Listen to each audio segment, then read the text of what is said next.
Você já se perguntou o que a Bíblia não nos conta? E se eu te dissesse que existe um evangelho perdido, escrito por uma das figuras mais enigmáticas do cristianismo? Hoje, vamos desvendar um mistério guardado por séculos: as palavras proibidas de Maria Madalena. Prepare-se para uma jornada que vai desafiar tudo o que você achava que sabia. Maria Madalena. Para muitos, ela é a pecadora arrependida. Para outros, uma seguidora fiel de Jesus. Mas textos antigos, descobertos no Egito em 1896, pintam um retrato completamente diferente. Estamos falando do Evangelho de Maria, um documento que a igreja primitiva fez de tudo para apagar da história. Por quê? O que havia de tão perigoso nessas palavras? Vamos começar pelo início. O Evangelho de Maria Madalena não faz parte do Novo Testamento que conhecemos. Ele foi encontrado junto com outros textos, conhecidos como Evangelhos Gnósticos. Os gnósticos eram um grupo de cristãos primitivos, com uma visão muito particular do mundo. Eles acreditavam que a salvação não vinha apenas da fé, mas do conhecimento secreto, a gnose. E para eles, Maria Madalena era a principal portadora desse conhecimento. No seu evangelho, a narrativa começa após a ressurreição de Jesus. Os apóstolos estão tristes e com medo. É Maria Madalena quem os conforta, dizendo: "Não chorem, nem se aflijam, nem hesitem, pois a sua graça estará inteiramente convosco e vos protegerá." Ela então compartilha com eles os ensinamentos secretos que recebeu diretamente de Jesus em uma visão. Aqui é onde tudo fica realmente interessante. Maria descreve uma conversa profunda com Jesus sobre a natureza da alma, do pecado e da matéria. Jesus teria revelado a ela que o pecado não é uma questão moral, mas sim uma consequência da mistura inadequada entre o espírito e a matéria. A salvação, portanto, não viria através do arrependimento por atos ruins, mas pela libertação da alma do mundo material. Imagine o impacto disso na época. A ideia de que o pecado não era uma ofensa a Deus, mas um estado de ignorância, era radical. O Evangelho de Maria sugere que a jornada espiritual é interna. É uma busca pelo divino que existe dentro de cada um de nós.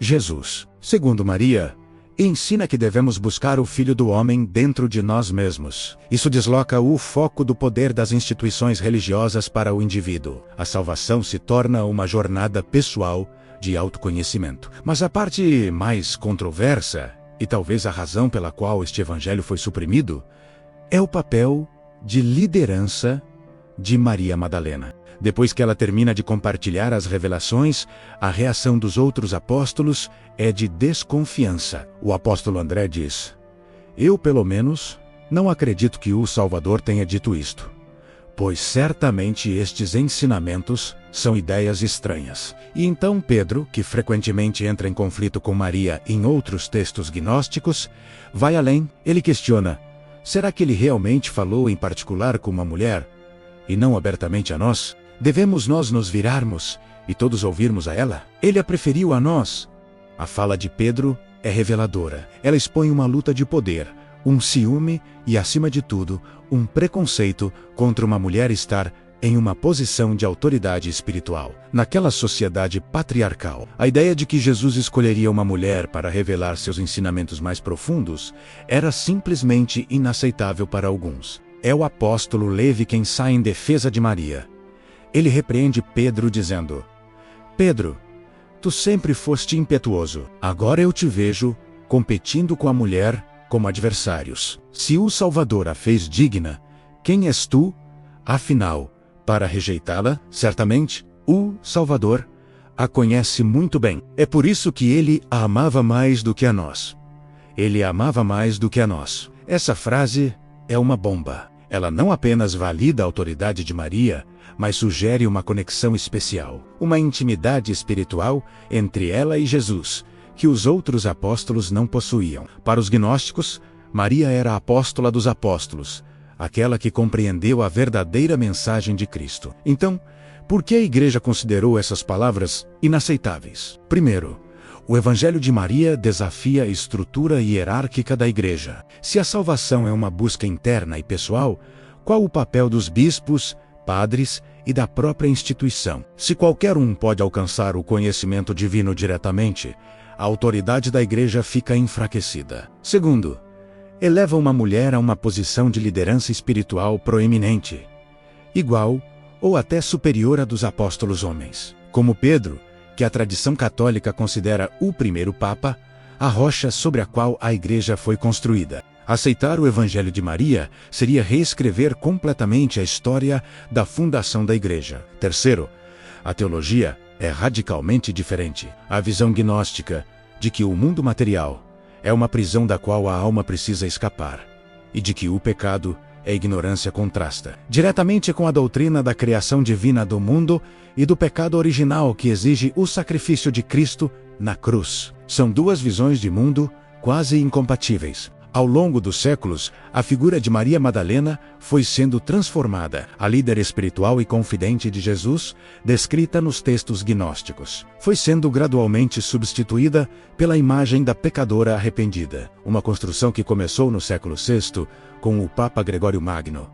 Ele fundiu a imagem de Maria Madalena com outras mulheres anônimas dos evangelhos, incluindo a mulher pecadora que ungiu os pés de Jesus. Essa imagem servia muito melhor a uma estrutura patriarcal. Era mais fácil controlar a narrativa de uma mulher redimida do que a de uma mulher com poder e conhecimento. A redescoberta do Evangelho de Maria no século XX nos força a fazer perguntas desconfortáveis. Será que perdemos uma parte essencial do cristianismo primitivo? A nossa compreensão da mensagem de Jesus seria diferente se os ensinamentos de Maria tivessem sido incluídos na Bíblia. O texto não afirma um relacionamento romântico entre Jesus e Maria, como popularizado em algumas obras de ficção. A frase "ele a amava mais do que a nós" é interpretada pela maioria dos estudiosos como um amor espiritual, um reconhecimento de sua profunda compreensão. Ela era a discípula que pegou a mensagem em um nível que os outros não conseguiram. O Evangelho de Maria Madalena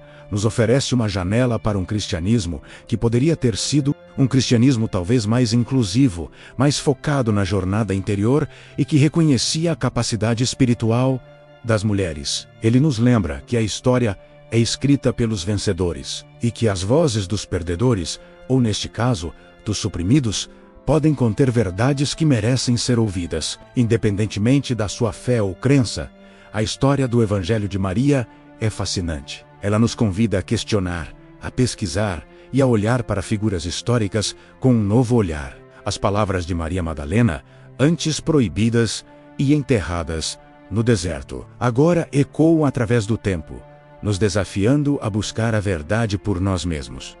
O que você acha? A igreja estava certa em suprimir este evangelho? Ou perdemos algo valioso? Deixe sua opinião aqui nos comentários. Eu adoraria saber o que você pensa sobre este mistério. E se você gostou de desvendar segredos históricos como este, não se esqueça de se inscrever no canal e ativar o sininho para não perder os próximos vídeos. Muito obrigado por assistir e até a próxima.